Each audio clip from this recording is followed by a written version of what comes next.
नमस्कार दोस्तों, मैं हूं आपके साथ सोनी और स्वागत करती हूं आज के हमारे इस खास पेशकश में, जहां हम एक बार फिर से भारत सरकार द्वारा लागू किए गए डायरेक्ट सेलिंग रूल 2021 पर चर्चा करेंगे।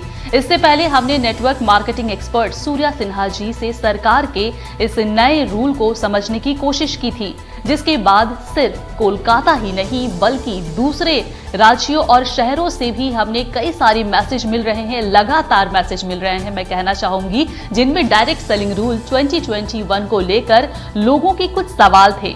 तो हमने सोचा कि क्यों ना आज एक बार फिर से network marketing expert Surya Sinha ji की उपस्थिति में हम लोगों से डायरेक्ट बात करें। जी हाँ, जहां लोग डायरेक्ट सेलिंग रूल 2021 को लेकर अपने सभी सवाल सूर्या सिन्हा जी से पूछ सकेंगे। तो सूर्या सिन्हा जी का एक बार फिर से हमारे इस खास कार्यक्रम में स्वागत करती हूं। एक बार फिर से सूर्या जी, बहुत बहुत स्वागत है आपका। आप सभी दर्शकों को मेरा नमस्कार। मुझे इस बात की बेहद खुशी है दोस्तों कि आज एक बार फिर से मैं आप लोगों के साथ इस नए डायरेक्ट सेलिंग रूल 2021 पर चर्चा करने वाला हूं। मैं जानता हूं कि आप लोगों के मन में अभी भी इस नए नियम को लेकर कई तरह के शक और सवाल हैं, और मैं आपके सभी सवालों के जवाब देने के लिए तैयार हूं। दर्शकों के सवाल लेने से पहले मैं चाहती हूं कि सूर्या जी एक बार आप फिर से दर्शकों को बताएं कि डायरेक्ट सेलिंग रूल 2021 क्यों बनाया गया है। सुनिए, भारत में नेटवर्क मार्केटिंग के नाम पर व्यापार पिछले करीब 20-25 सालों से लगातार चलता आ रहा है। इन सालों में कई फ्रॉड कंपनियां भी आईं और लोगों के साथ लाखों करोड़ों का धोखा करके गायब भी हो गईं। दिन प्रतिदिन ये धोखाधड़ी की घटनाएं बढ़ती ही जा रही हैं। फ्रॉड कंपनियों द्वारा सीधे साधे भोले भाले लोग ठगे जा रहे हैं। आए दिन पुलिस स्टेशन में नई नई कंप्लेंट सुनने को मिल रही हैं। इसके साथ ही कई ऐसी धोखाधड़ी की खबरें टीवी चैनल्स व सोशल मीडिया में देखने को एवं अखबारों में पढ़ने को लगभग मिलती ही रहती हैं। इन कारणों से ही वर्ष 2016 में सरकार की तरफ से डायरेक्ट सेलिंग इंडस्ट्री को लेकर गाइडलाइंस जारी की गई थी। इसके बाद आखिरकार जुलाई 2021 को सरकार की तरफ से डायरेक्ट सेलिंग इंडस्ट्री को लेकर एक नया ड्राफ्ट तैयार किया गया था। हालांकि इस ड्राफ्ट के आने के बाद बहुत सारी डायरेक्ट सेलिंग कंपनीज और नेटवर्क मार्केटिंग एक्सपर्ट्स की तरफ से सरकार को कई सुझाव दिए गए थे। सरकार ने भी उन सुझावों को अच्छे से सुना था और इन सब के बाद ही हाल ही में सरकार की तरफ से डायरेक्ट सेलिंग रूल 2021 की घोषणा कर दी गई। यानी कि अब डायरेक्ट सेलिंग इंडस्ट्री को लेकर एकदम स्पेसिफिक रूल्स आ चुके हैं। अब हमें यह पता है कि डायरेक्ट सेलिंग इंडस्ट्री में क्या लीगल है और क्या इलीगल। हाँ, भविष्य में इन नियमों में कई बदलाव होने की संभावना जरूर है। फिलहाल इस विषय पर चर्चाएं जारी हैं। तो अब कई दर्शकों के जो सवाल हैं हमारे पास पहुंच चुके हैं, और पहला सवाल पूछने से पहले मैं अपने दर्शकों को बता दूं कि एक बार फिर से अगर आपके मन में कोई सवाल है तो आप हमसे पूछ सकते हैं। चलिए पहला सवाल की शुरुआत करते हैं, और कोलकाता के रहने वाले अंकुश शर्मा ने ये पहला सवाल किया है। अंकुश जी का सवाल यह है कि सूर्या जी, आपके विचार में भारत में नेटवर्क मार्केटिंग बिजनेस को डेवलप करने के लिए और क्या क्या किया जा सकता है। देखिए, अगर हम नेटवर्क मार्केटिंग बिजनेस पर बात करें तो हम ये पाते हैं कि भारत में अभी भी इस विषय पर लोगों में बहुत ही ज्यादा अज्ञानता फैली हुई है। कारण इसका सीधा सा है कि जो लोग इस व्यवसाय से जुड़े हुए नहीं हैं और ना ही उन लोगों को इस व्यवसाय की कोई समझ है, वही लोग इस व्यवसाय के महापंडित और एक्सपर्ट बनकर लोगों को नेटवर्क मार्केटिंग बिजनेस सिखा रहे हैं। यहां मैं ये कहना चाहूंगा, वास्तव में जो लोग नेटवर्क मार्केटिंग बिजनेस में बड़ी सफलताएं पा चुके हैं और जिन्हें लोग वास्तव में अपना आदर्श मानते हैं, उन्हें सामने आना होगा और जितनी भी नेटवर्क मार्केटिंग बिजनेस से जुड़ी कंपनियां हैं उन्हें भी एकजुट होकर सामने आना होगा और मिलकर सरकार के सामने अपने सुझाव रखने होंगे। नेटवर्क मार्केटिंग बिजनेस से जुड़े लोग हमेशा जीतना सिखाते हैं, किसी को हराना नहीं। इसीलिए मैं IDSA से यह निवेदन करूंगा कि वो एकजुट होकर बैठें और इस बिजनेस को और बेहतर कैसे बनाया जाए इस विषय पर चर्चा करें। कारण अभी भी डायरेक्ट सेलिंग रूल 2021 में और अधिक सुधार की आवश्यकता है। सूर्या जी, यहाँ पर आपको एक बार फिर से बता दूं कि अगला सवाल हमारा आ चुका है और हमारा अगला सवाल जो पूछा है कोलकाता के बिमल शर्मा जी ने, उनका नाम है बिमल शर्मा। उनका सवाल यह है कि क्या अब नेटवर्क मार्केटिंग कंपनियों के बंद होने की आशंका है? ऐसी संभावना जता रही है क्या? ये बिमल शर्मा जी ने पूछा है। देखिए, इस वक्त डायरेक्ट सेलिंग को लेकर मार्केट में कई लोग तरह तरह की अफवाहें भी फैला रहे हैं, जो कि ठीक नहीं है। जो लोग डायरेक्ट सेलिंग बिजनेस से जुड़े हुए हैं, उन्हें चाहिए कि वो मार्केट में सिर्फ पॉजिटिव बातें ही करें।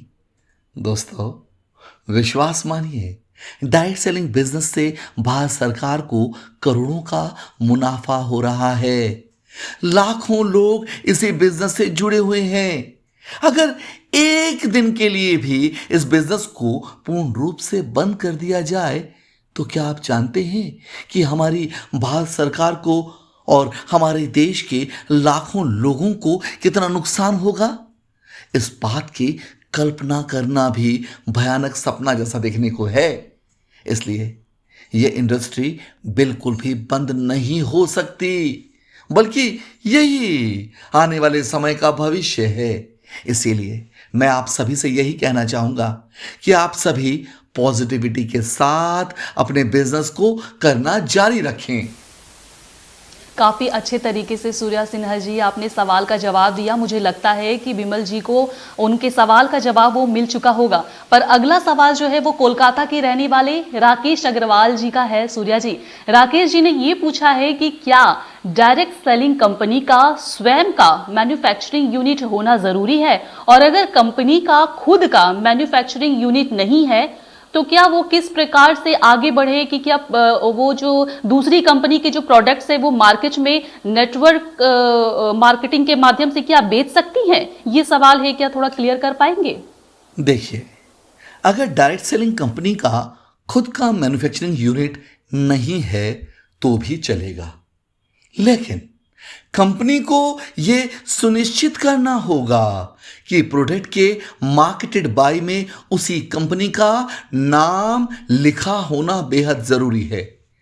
वहीं अगर मैं किसी दूसरी कंपनी के प्रोडक्ट्स लेकर आता हूं जिसमें ना तो मैन्युफैक्चर्ड बाय में मेरी कंपनी का नाम है और ना ही मार्केटेड बाय में मेरी कंपनी का नाम है, ऐसी स्थिति में मैं उस प्रोडक्ट को मार्केट में नहीं बेच सकता।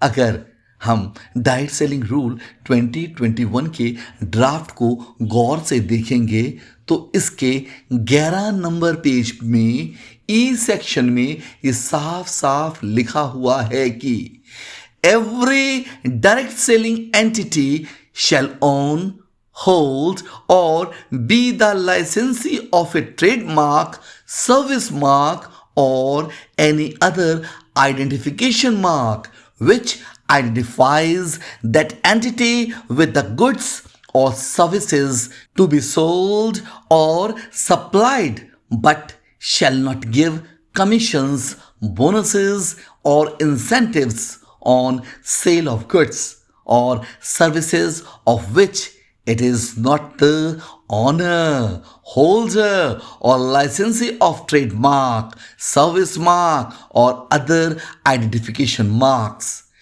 यानी कि जो भी प्रोडक्ट आप बेच रहे हैं उसमें आपकी कंपनी का रजिस्ट्रेशन ब्रांड आइडेंटिफिकेशन का होना अनिवार्य है।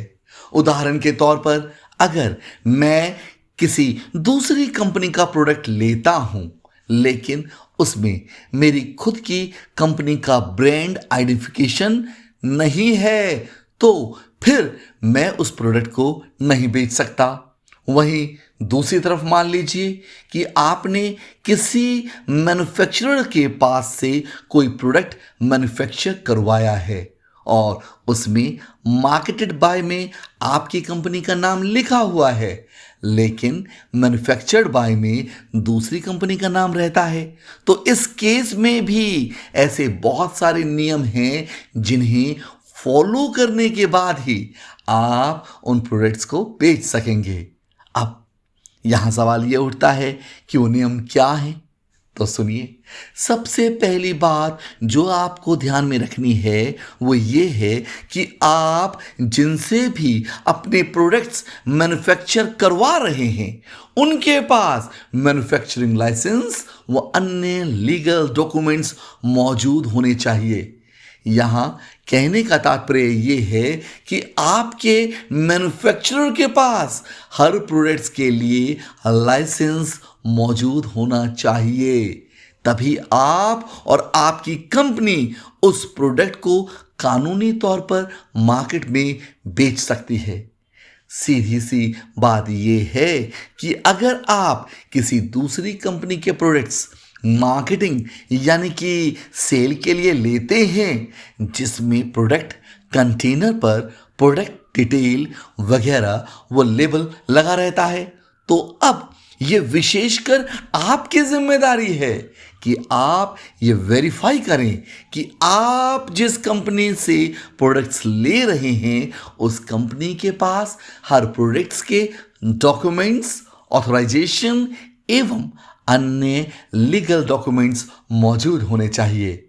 यहाँ मैं आपको ये भी बता दूं कि इस डायरेक्ट सेलिंग रूल 2021 में सरकार की तरफ से ये स्पष्ट कर दिया गया है कि प्रत्येक डायरेक्ट सेलिंग कंपनी को लीगल मेट्रोलॉजी एक्ट के सभी नियमों का पालन करते हुए ही अपने प्रोडक्ट्स को मार्केट में बेचना होगा।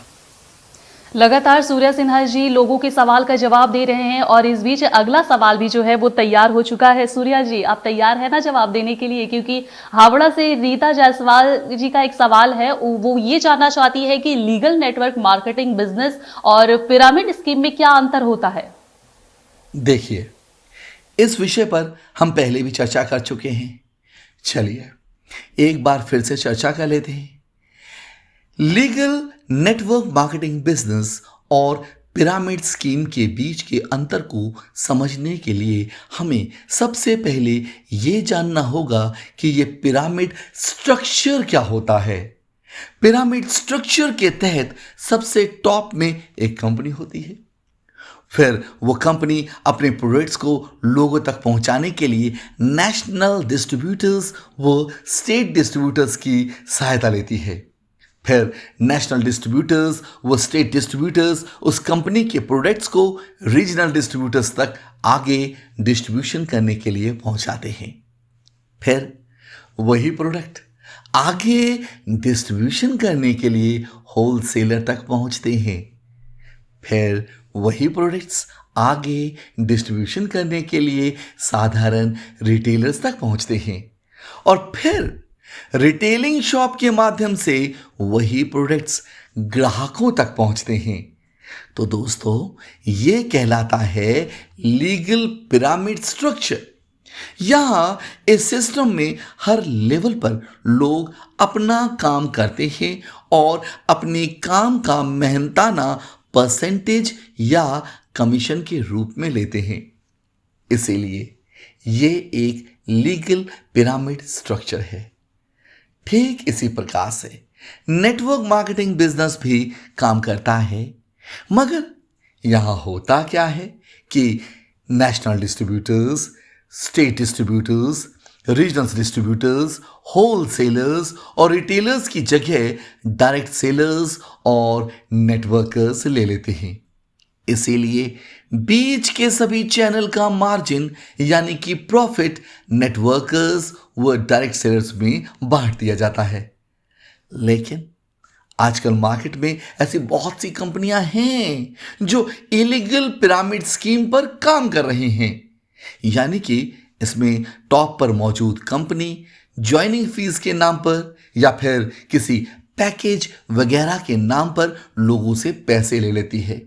फिर वो कंपनी उन लोगों को कहती है कि वो नए लोगों को उनके साथ जोड़ेंगे तो उन्हें कंपनी से कई तरह के और अन्य फायदे मिलेंगे और उसके इस कार्य के एवज में उनके पैसों को भी डबल ट्रिपल करके करने का लालच दिया जाता है। उस कंपनी की तरफ से कहा जाता है कि आपको जितने लोग जोड़ेंगे, जितना पैसा लाएंगे, आपको डबल ट्रिपल कर दिया जाएगा। वहां पर क्या होता है, वो सीधे साधे भोले भाले लोग कंपनी के इस लालच में आकर अपना पैसा लगा भी देते हैं। लेकिन कुछ महीनों के बाद उन्हें ये पता चलता है कि उनके हाथ कुछ भी नहीं लगा और उन्होंने उस कंपनी में जो पैसे लगाए थे वो सभी के सभी पैसे डूब गए। दरअसल इसे ही मनी सर्कुलेशन स्कीम या पोंजी स्कीम कहा जाता है दोस्तों, जहां कंपनी बहुत बड़े बड़े वादे करके लोगों से पैसे तो ले लेती है लेकिन बदले में उन्हें वैल्यू ऑफ मनी नहीं देती है। यानी कि लोगों के पैसों के वैल्यू का कोई भी प्रोडक्ट या सर्विस उन्हें नहीं दिया जाता है। ये सारा का सारा पैसा सिर्फ और सिर्फ कंपनी की जेब में चला जाता है और थोड़ा बहुत पैसा उन लोगों को मिलता है जिन्होंने अपने साथ कुछ लोगों को जोड़ा होता है और वहीं बॉटम में बैठा मौजूद व्यक्ति उनके पैसों के एवज में कुछ भी नहीं पाता है। वो अपने आप को ठगा हुआ सा पाता है। तो दोस्तों, ये हुआ इलीगल पिरामिड स्कीम जिस पर सरकार लगाम लगाने की कोशिश में लगी हुई है। सूर्या जी, इस बीच हमारे पास अभी अभी मनोज प्रसाद जी का सवाल आया है और उनका पूछना है कि बाइनरी भी क्या इलीगल पिरामिड स्कीम के तहत आता है? बाइनरी प्लान जो है वो पिरामिड स्कीम के अंतर्गत आता है या नहीं, ये जानने से पहले हमें ये समझना होगा कि आखिर पिरामिड स्कीम क्या होता है और सरकार यहां किस पिरामिड स्कीम की बात कर रही है। मैं ये बात बहुत ही अच्छे से जानता हूं कि अभी भी बहुत से लोग पिरामिड स्कीम को लेकर कंफ्यूज हैं। अगर हम डायरेक्ट सेलिंग रूल 2021 के ड्राफ्ट को देखेंगे तो इसके पेज नंबर 10 के आई सेक्शन में पिरामिड स्कीम की परिभाषा का जिक्र किया हुआ है। यहां पिरामिड स्कीम को इस प्रकार से परिभाषित किया गया है कि pyramid scheme means a multi layered network of subscribers. तो यहां जो कीवर्ड है वो है सब्सक्राइबर्स। सरकार की तरफ से इस ड्राफ्ट में डायरेक्ट सेलर्स को इन सब्सक्राइबर्स से अलग रखा गया है। यहां सब्सक्राइबर्स का मतलब ही उन्हीं लोगों से है जो मनी सर्कुलेशन स्कीम पर काम करते हैं। तो यहां डायरेक्ट सेलर्स को डरने की जरूरत नहीं है। अब जहां तक बात बाइनरी प्लान की है तो फिलहाल मार्केट में बहुत सारी बाइनरी प्लान बेस्ड कंपनीज काम कर रही हैं, लेकिन हो सकता है कि इनमें से कुछ कंपनियां इलीगल पिरामिड स्कीम के तहत काम कर रही हों। अब आपको ये देखना है कि अगर आपकी कंपनी बाइनरी प्लान बेस्ड है तो आपकी कंपनी सरकार के नियम को कितना फॉलो कर रही है। दोस्तों, इन बातों का पता आपको खुद लगाना होगा और इसके लिए भी सरकार की तरफ से आपको 90 दिनों का समय दिया गया है। तो इसलिए अभी ये कहना बहुत ही ज़्यादा जल्दबाजी होगी कि कौन सी कंपनी पूरी तरह से इलीगल है। फिलहाल जो कंपनियां इलीगल पिरामिड स्कीम के तहत काम कर रही हैं, अगर आने वाले 90 दिनों के अंदर उन्होंने सरकार के अनुसार अपनी नीतियों में बदलाव कर लिया तो ऐसी कंपनियां भी सरवाइव करने की स्थिति में आ जाएंगी। हालांकि 90 दिन बीत जाने के बाद भी अगर वो कंपनियां अपने आप को नियम के दायरे में नहीं लाती हैं तो फिर ऐसी कंपनियां नहीं चलेंगी। सूर्या जी, आपको बता दूं कि इस बीच सिर्फ कोलकाता ही नहीं बल्कि दूसरे शहरों से भी हमारे पास लोगों के सवाल लगातार सामने आ रहे हैं। जैसे कि अगला सवाल पूछा गया है भुवनेश्वर के रहने वाले, जी हाँ, भुवनेश्वर के रहने वाले रोहित प्रकाश का अगला सवाल है। और रोहित जी का सवाल यह है कि क्या मल्टी लेवल मार्केटिंग में क्रिप्टो करेंसी इलीगल माना गया है? एक बार फिर से सूर्य जी मैं बता दूं कि मल्टी लेवल मार्केटिंग में क्रिप्टो करेंसी इलीगल है, ये सवाल किया है रोहित जी ने। देखिए, डायरेक्ट सेलिंग रूल 2021 में कहीं भी सरकार की तरफ से करेंसी का जिक्र नहीं किया गया है। तो अगर आप इंडियन करेंसी में अपने व्यापार को डीलिंग करते हैं तो उसके लिए सरकार की तरफ से इंडियन करेंसी को लेकर जो रूल बनाया गया है आपको उन नियमों का अनुसरण करना होगा। वहीं अगर आप किसी फॉरेन करेंसी में अपने व्यापार की डीलिंग करते हैं तो आपको फॉरेन करेंसी को लेकर सरकार द्वारा बनाए गए नियमों को मानना पड़ेगा। और जहां तक सवाल क्रिप्टो का है तो मैं आपको बता दूं कि भारत सरकार क्रिप्टो बिल पर काम कर रही है। इस विषय पर एक ड्राफ्ट तो आ ही चुका है, लेकिन इससे संबंधित कोई कानून अभी तक लागू नहीं किया गया है। तो अभी हमें उस कानून के लागू होने का इंतजार करना होगा। उसके बाद ही ये कहना उचित होगा कि क्रिप्टो करेंसी के बेसिस पर कानूनी तौर पर कोई भी बिजनेस किया जा सकता है या नहीं। इस बीच सूर्या जी, हावड़ा से हमारे हल्दिया से, माफ कीजिएगा, हल्दिया से हमारे पास एक और सवाल आ चुका है। अगला सवाल हल्दिया के रहने वाले अमित वर्मा ने पूछा है और अमित जी का ये सवाल है कि क्या डायरेक्ट सेलिंग कंपनी के लिए ब्रांड रजिस्ट्रेशन या ट्रेडमार्क रजिस्ट्रेशन करवाना जरूरी है? सुनिए, ट्रेडमार्क रजिस्ट्रेशन कराना तो प्रत्येक कंपनी के लिए बेहद जरूरी है। हालांकि कुछ चीजें हैं जो प्रोडक्ट टू प्रोडक्ट वेरी करती हैं और अब इन बातों का ध्यान हर कंपनी को रखना होगा। कंपनी को यह देखना होगा कि उनके प्रोडक्ट का कंजम्पशन कैसा है, उसे बनाया कैसे गया है और वो प्रोडक्ट कौन से एक्ट के अंतर्गत आते हैं। यहां मेरे कहने का तात्पर्य ये है कि कुछ प्रोडक्ट्स ऐसे होते हैं जो ड्रग्स और कॉस्मेटिक्स एक्ट के तहत आते हैं, वहीं कुछ प्रोडक्ट्स ऐसे होते हैं जो फसाई यानी कि फूड सेफ्टी एक्ट के तहत आते हैं। तो सरकार की तरफ से हर प्रोडक्ट के लिए जो नियम बनाए गए हैं उन्हीं नियमों के अनुसार ही सभी कंपनियों को चलना होगा और प्रोडक्ट्स के जो लेबल्स होते हैं उसके लिए भी कंपनियों को लीगल मेट्रोलॉजी एक्ट के तहत काम करना होगा। तो इसका मतलब यह है कि अगर किसी कंपनी ने सिर्फ ट्रेडमार्क रजिस्टर करा लिया है और वो अपने प्रोडक्ट्स बाजारों में बेच रही है तो इससे ये साबित नहीं होता कि वो कंपनी पूर्ण रूप से लीगल वे में काम कर रही है।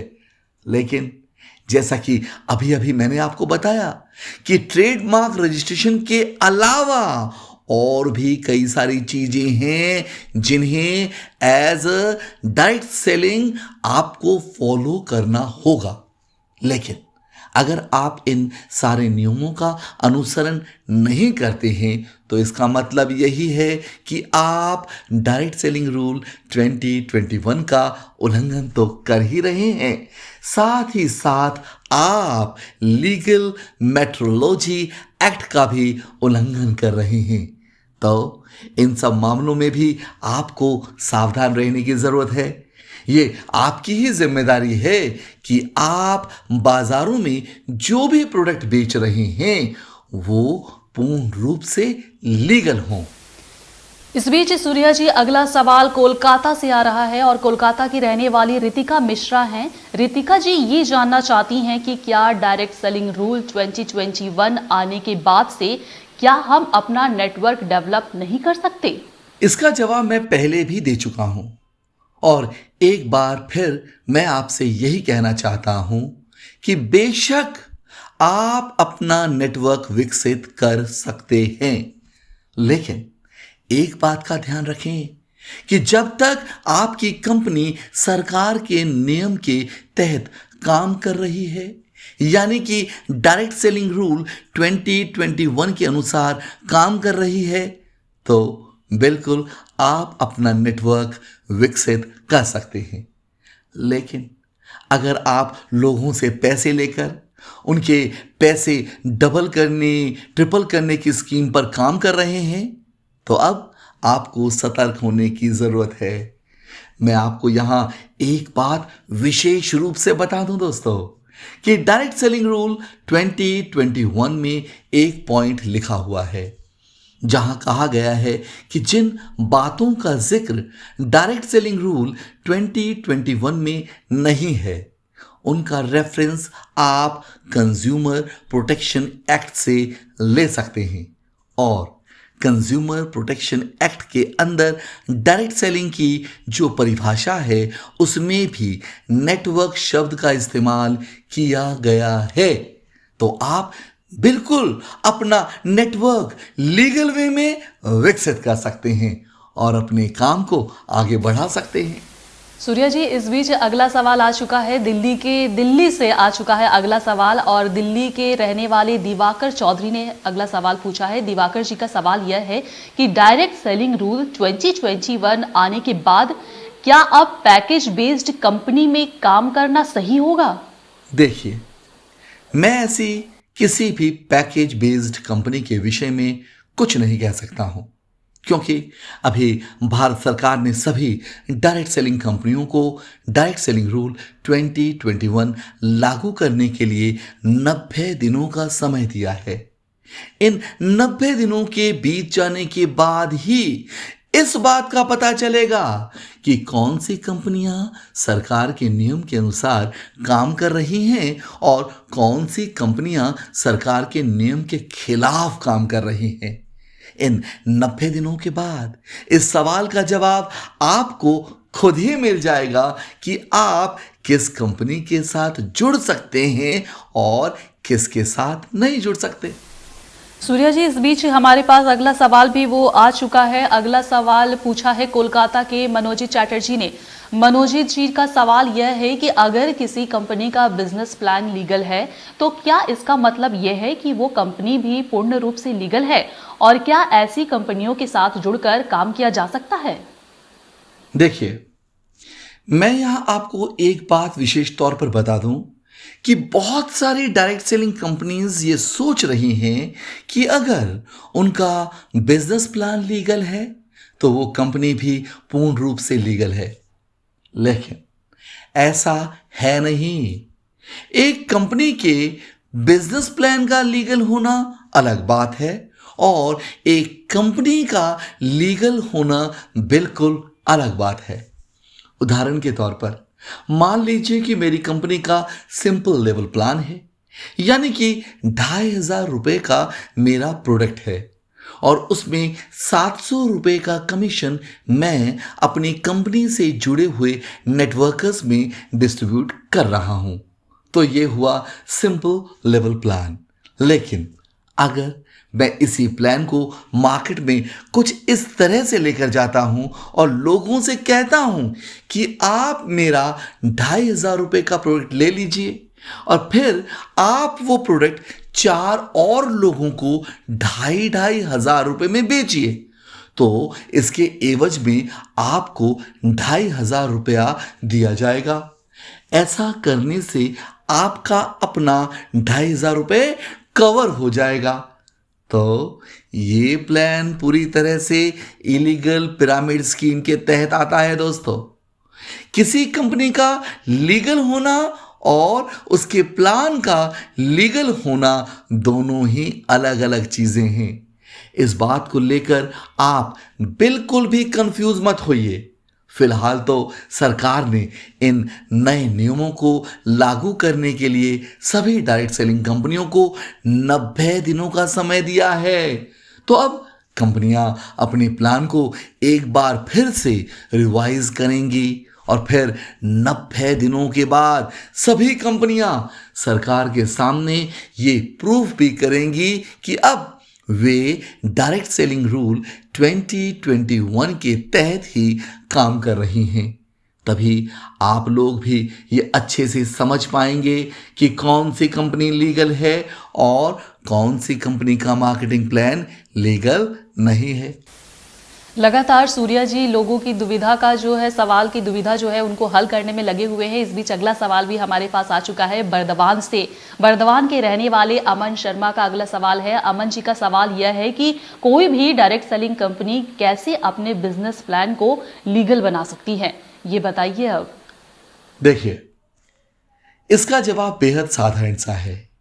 अब सभी कंपनियों को डायरेक्ट सेलिंग रूल 2021 को ध्यान से पढ़ना होगा और उसके अनुसार ही अपने प्लान में बदलाव करना होगा। इस तरह से अब हर एक डायरेक्ट सेलिंग कंपनी अपने बिजनेस प्लान को लीगल बना सकती है। सूर्या जी, FSSAI रजिस्ट्रेशन और ड्रग एंड कॉस्मेटिक एक्ट के तहत मिलने वाले लाइसेंस को लेकर भी लोग शायद थोड़े से कंफ्यूज हैं, क्योंकि हमारा अगला सवाल इसी से जुड़ा हुआ है। तो इसीलिए कोलकाता के रहने वाले संदीप जी ने ये पूछा है कि FSSAI के रजिस्ट्रेशन और ड्रग एंड कॉस्मेटिक एक्ट के तहत मिलने वाले लाइसेंस के बारे में थोड़ा डिटेल्स में समझाइए। हमारे दर्शकों के मन में सवाल इससे जुड़े उभर रहे हैं। यहां हमें कुछ बातों पर विशेष रूप से ध्यान देना होगा। अगर आपका प्रोडक्ट फूड प्रोडक्ट है जिसमें डाइटरी सप्लीमेंट्स भी शामिल हैं, तो ऐसे प्रोडक्ट्स को बनाने के लिए, स्टोर करने के लिए या फिर रिटेल करने के लिए आपको food safety and standards authority of India से अप्रूव्ड कराना अनिवार्य है। यानी कि बिना अप्रूवल के आप कोई भी खाने की चीज, यहां तक कि पानी की एक बोतल भी नहीं बेच सकते हैं। वहीं अगर ड्रग एंड कॉस्मेटिक एक्ट की बात की जाए तो मैं आपको बता देना चाहता हूं कि अगर आप कोई दवाई मैन्युफैक्चर कर रहे हैं या फिर कोई आयुर्वेदिक प्रोडक्ट मैन्युफैक्चर कर रहे हैं, तो ऐसे प्रोडक्ट को बनाने के लिए आपको ड्रग एंड कॉस्मेटिक एक्ट के तहत लाइसेंस लेना जरूरी है। दूसरी बात, अगर आप कोई दवाई या कॉस्मेटिक प्रोडक्ट बेच रहे हैं तो भी आपको लाइसेंस लेने की जरूरत है। वहीं जहां तक बात food safety and standards authority of India से अप्रूवल की है, तो जैसा मैंने अभी अभी आपको बताया है कि आप जो भी फूड प्रोडक्ट बना रहे हैं, स्टोर कर रहे हैं या रिटेल कर रहे हैं, तो इसके लिए आपके प्रोडक्ट का FSSAI से अप्रूव्ड होना जरूरी है। सभी डायरेक्ट सेलिंग कंपनी को एक और बात विशेष तौर पर ध्यान में रखनी है कि वो बिना किसी पुख्ता रिसर्च या प्रूफ के अपने सप्लीमेंट्स को दवाई के तौर पर ना बेचें। मेरे कहने का तात्पर्य ये है कि अगर कोई कंपनी ये दावा करती है कि उसके किसी सप्लीमेंट प्रोडक्ट से डायबिटीज जैसी बीमारी से राहत मिलती है, तो उस कंपनी के पास उस दावे से संबंधित पुख्ता रिसर्च मौजूद होनी चाहिए। अगर ऐसा नहीं है तो फिर वो डायरेक्ट सेलिंग कंपनी व उसके डायरेक्ट सेलर मुसीबत में फंस सकते हैं, क्योंकि अगर कोई कंपनी ये प्रूफ करती है कि उसके प्रोडक्ट से सच में किसी बीमारी से राहत मिलती है, तभी जाकर उस प्रोडक्ट को मेडिसिन का लाइसेंस मिलता है। तो एक डायरेक्ट सेलिंग कंपनी के तौर पर आपको इन बातों का विशेष रूप से ध्यान रखना है। आप अपने प्रोडक्ट को लेकर जो भी क्लेम कर रहे हैं, उससे संबंधित सभी रिसर्च व प्रूफ आपके पास होने चाहिए। इस बीच अगला सवाल मालदा के रहने वाले मुकेश सबरेवाल का है। मुकेश जी का सवाल यह है कि ट्रेडिशनल मार्केट में जो प्रोडक्ट्स सेल होते हैं, क्या उन प्रोडक्ट्स को अब नेटवर्क मार्केटिंग में सेल किया जा सकता है? इसका क्या जवाब देंगे आप? जैसा कि मैंने आपको बताया कि डायरेक्ट सेलिंग रूल 2021 में इस बात का जिक्र नहीं किया गया है कि एक डायरेक्ट सेलिंग कंपनी के तौर पर आप कौन से प्रोडक्ट बेच सकते हैं और कौन से नहीं। जहां तक बात ट्रेडिशनल प्रोडक्ट्स और नेटवर्क मार्केटिंग प्रोडक्ट्स की है, तो इन दोनों ही प्रोडक्ट्स में वैसे कुछ खास अंतर नहीं होता है। लेकिन एक बात का आपको विशेष ध्यान रखना है कि आपकी कंपनी आपको जो भी प्रोडक्ट बेचने के लिए कह रही है, उस प्रोडक्ट का trademark certification, service mark certificate या फिर ब्रांड आइडेंटिफिकेशन मार्क आपकी कंपनी के पास मौजूद होना चाहिए। यहां मेरे कहने का मतलब ये है कि मान लीजिए आप किसी कंपनी का प्रोडक्ट बेच रहे हैं और अगर उस प्रोडक्ट को लेकर कोई शिकायत आती है, तो उस शिकायत का जवाब देने के लिए सभी लीगल डॉक्यूमेंट्स आपकी कंपनी के पास मौजूद होने चाहिए। ऐसा ना हो कि आपने किसी कंपनी का प्रोडक्ट बेचा और उस प्रोडक्ट का ना तो कोई ट्रेडमार्क है और ना ही कोई ब्रांड आइडेंटिफिकेशन मार्क है। तो ऐसे में अगर कुछ गड़बड़ी होती है तो आप फंस सकते हैं। इसीलिए सावधान रहें और ऐसे प्रोडक्ट को मार्केट में बेचने से बचें। अगर आप किसी भी कंपनी का प्रोडक्ट बेच रहे हैं तो ये देख लें कि उस प्रोडक्ट के लेबल लीगल मेट्रोलॉजी एक्ट के तहत तैयार किए गए हैं या नहीं। उसके बाद ही आप उन प्रोडक्ट्स को बाजारों में बेचें। मुझे उम्मीद है सूर्या जी आपका जवाब इन्हें मिल चुका होगा और इस बीच अगला सवाल भी सामने आ चुका है। कोलकाता के रहने वाले बिथिन मजूमदार ने ये सवाल पूछा है और इनका सवाल है कि डायरेक्ट सेलिंग कंपनी शुरू करने के लिए किन किन डॉक्यूमेंट्स की आवश्यकता होती है।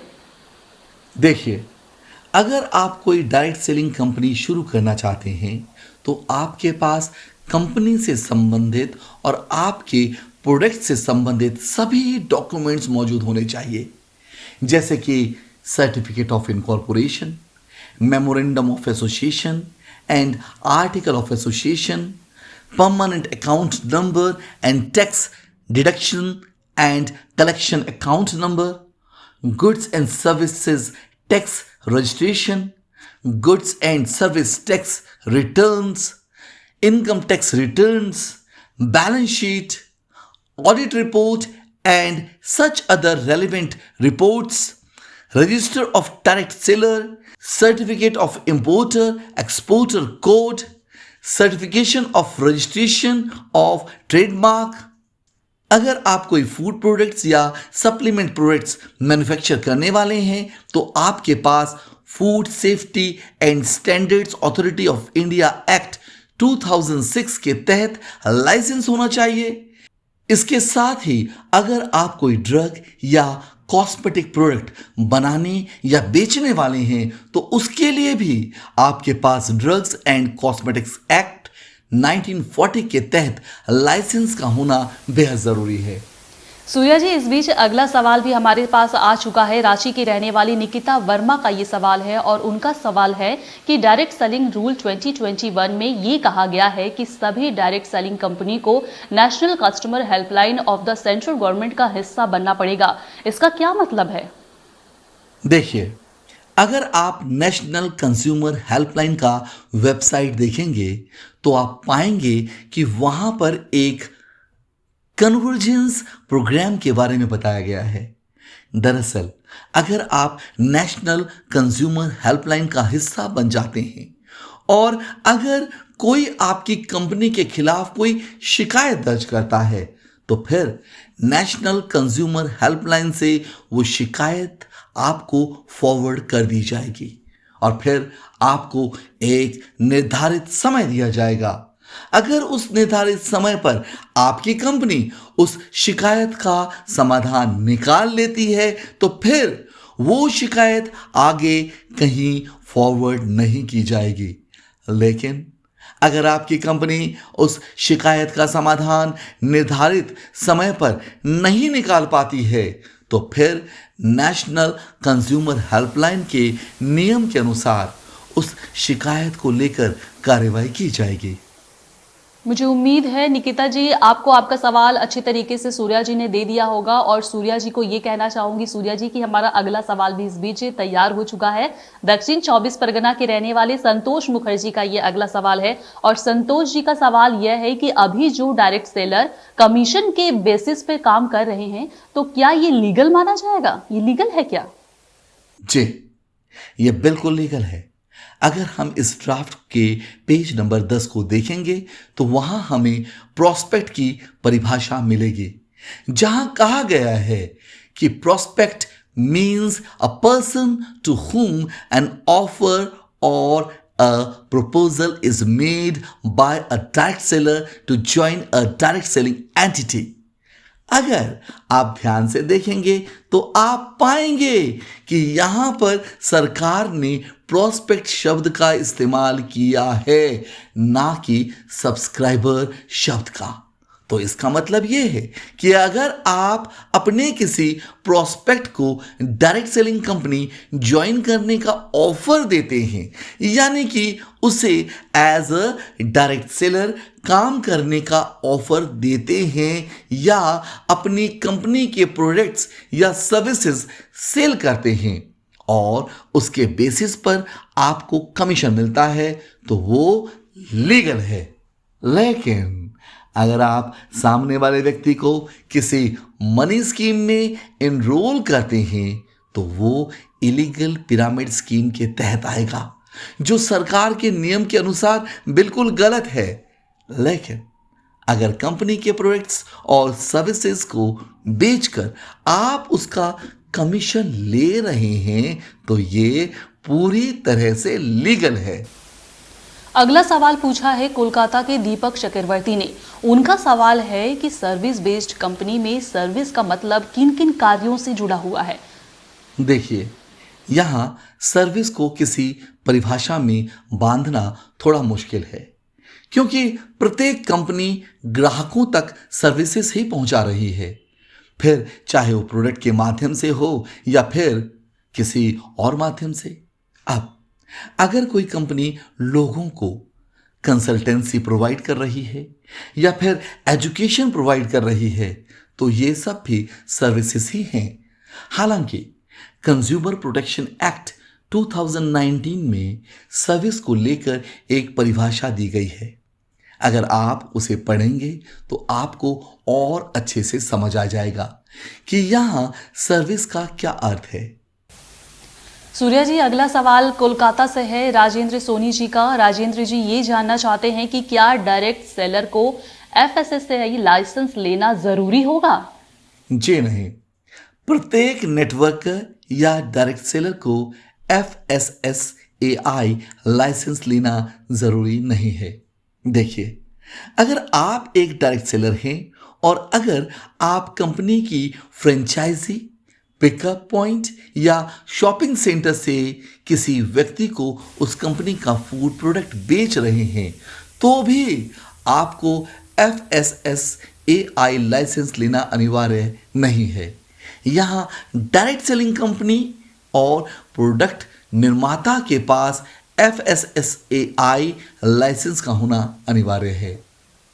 अगला सवाल पूछा है बर्दवान के रहने वाले देवाशीष देवनाथ ने। देवाशीष जी का सवाल यह है कि डायरेक्ट सेलिंग कंपनीज कौन कौन से प्रोडक्ट्स बेच सकती है? मैं आप सभी को बार बार एक बात बता रहा हूं कि डायरेक्ट सेलिंग रूल 2021 में सरकार की तरफ से ऐसा कुछ कहा नहीं गया है कि आप कौन कौन से प्रोडक्ट्स बेच सकते हैं और कौन कौन से प्रोडक्ट्स आप नहीं बेच सकते। लेकिन डायरेक्ट सेलिंग कंपनीज को इस बात का ध्यान रखना होगा कि वो जो भी प्रोडक्ट्स बेच रही है उसका trademark certificate, brand identification certificate व सरकार के नियम के अनुसार सभी सर्टिफिकेट व लाइसेंस का होना अनिवार्य है। इस बीच हम आगे बढ़ते हैं हमारे आज के कार्यक्रम के अंतिम सवाल की तरफ। जी हाँ सूर्या जी, आप लोगों के सवाल का जवाब दे रहे हैं और ये अंतिम सवाल की तरफ हम बढ़ रहे हैं। सूर्या जी, अंतिम सवाल भी देवाशीष देवनाथ जी ने ही पूछा है और उनका कहना है कि अगर मैन्युफैक्चरर के पास FSSAI लाइसेंस है तो भी क्या उन प्रोडक्ट्स को बेचने वाली डायरेक्ट सेलिंग कंपनी को इसका जो लाइसेंस है यानी FSSAI लाइसेंस लेना क्या जरूरी होगा? जी हाँ, अगर किसी मैन्युफैक्चरर से आप कोई फूड प्रोडक्ट लेते हैं और आप उन फूड प्रोडक्ट्स को होलसेल या रिटेल करते हैं तो आपको भी FSSAI लाइसेंस लेना होगा। यानी कि मैन्युफैक्चरर के पास लाइसेंस होने के बाद भी एक डायरेक्ट सेलिंग कंपनी के तौर पर आपको भी लाइसेंस लेना होगा। आपकी कंपनी का जो टर्नओवर है या जो प्रॉफिट है और उसके अनुसार आप जिस कैटेगरी में आते हैं उस कैटेगरी के हिसाब से आपके पास FSSAI लाइसेंस या रजिस्ट्रेशन का होना अनिवार्य है। सूर्या जी, अब आप हमारे दर्शकों को नेटवर्क मार्केटिंग बिजनेस पर कुछ संदेश देना चाहेंगे, क्योंकि इतने सारे सवाल जो हमारे दर्शक के मन में उभर रहे हैं, जाहिर सी बात है कि कुछ छोटा सा संदेश वो चाहते हैं आपसे। जी जरूर, मैं यहाँ उपस्थित सभी दर्शकों से यह कहना चाहूंगा कि विश्वास मानिए, नेटवर्क मार्केटिंग बिजनेस दुनिया का सबसे खूबसूरत और सबसे बेहतरीन बिजनेस है। आने वाले समय में यही बिजनेस राज करने वाला है। मैं ये कहना चाहूंगा कि ये समय आया है, असली समय, जहां पर लोग अब नेटवर्क मार्केटिंग बिजनेस करके अपने जीवन को सुधार सकते हैं। असली नेटवर्क मार्केटिंग बिजनेस तो अब शुरू होने जा रहा है भारत में। मैं कहना चाहूंगा जो लोग भी इस बिजनेस से जुड़े हुए हैं उन्हें मुबारक हो कि आप दुनिया के सबसे बेहतरीन बिजनेस से जुड़े हुए हैं, और जो लोग नहीं जुड़े हुए हैं, प्लानिंग कर रहे हैं इस बिजनेस से जुड़ने की, उनसे मैं कहना चाहूंगा कि वो ज़्यादा समय ना लगाएं, इस खूबसूरत बिजनेस से जुड़ें, क्योंकि यही बिजनेस आगे जाके एक बहुत बड़ा रूप लेने वाला है। यही एक ऐसा बिजनेस है जहां पर आप ना सिर्फ अपने सपनों को साकार कर सकते हैं, बल्कि अपने साथ जुड़े लोगों के सपनों को भी साकार कर सकते हैं। यहाँ आप अपना भला करते हैं, अपने परिवार का भला करते हैं, अपने दोस्तों का भला करते हैं, अपने समाज का भला करते हैं, साथ ही साथ अपने देश का भी भला करते हैं। यही एक ऐसा बिजनेस है जहाँ लोगों को आगे बढ़ने के लिए प्रेरित किया जाता है। मैं युवाओं से भी कहना चाहूँगा जो अभी पढ़ाई करके अभी जस्ट निकले हैं, मैं कहता हूँ बेशक आप इस बिजनेस को करें ना करें ये बात की बात है, मगर इस बिजनेस को ज्वाइन जरूर करें। 2 साल तक, कम से कम 2 साल तक इस बिजनेस में रहें और इस बिजनेस को सीखें, इसके एथिक्स को सीखें।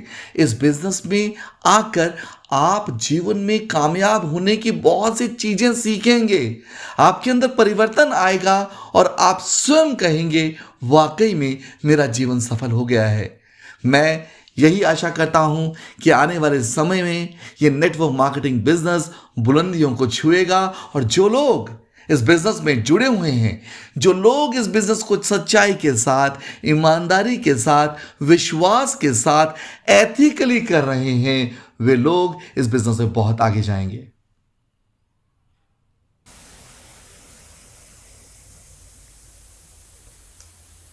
तो सूर्या जी को मैं ये बताना चाहूंगी और अपने दर्शकों को ये बताना चाहूंगी कि अब हमारे इस कार्यक्रम का जो समय है वो समाप्त होने की कगार पर आ चुका है, लेकिन हमारे दर्शक जो है लगातार इससे जुड़ी कई तरह के सवाल कर रहे हैं। सूर्या जी, हम उम्मीद करेंगे कि दोबारा से इस विषय पर हम सूर्या सिन्हा जी के साथ चर्चा करेंगे और लोगों के मन में जो सवाल उभर कर सामने आ रहा है उससे जुड़े सवालों का हल सूर्या जी फिर से देंगे हमारे दर्शकों को। सूर्या जी, आज हमारे साथ एक बार फिर से जुड़ने के लिए और हमारा मार्गदर्शन करने के लिए मैं अपने और अपने दर्शकों की तरफ से आपका बहुत बहुत धन्यवाद देना चाहती हूं आपको।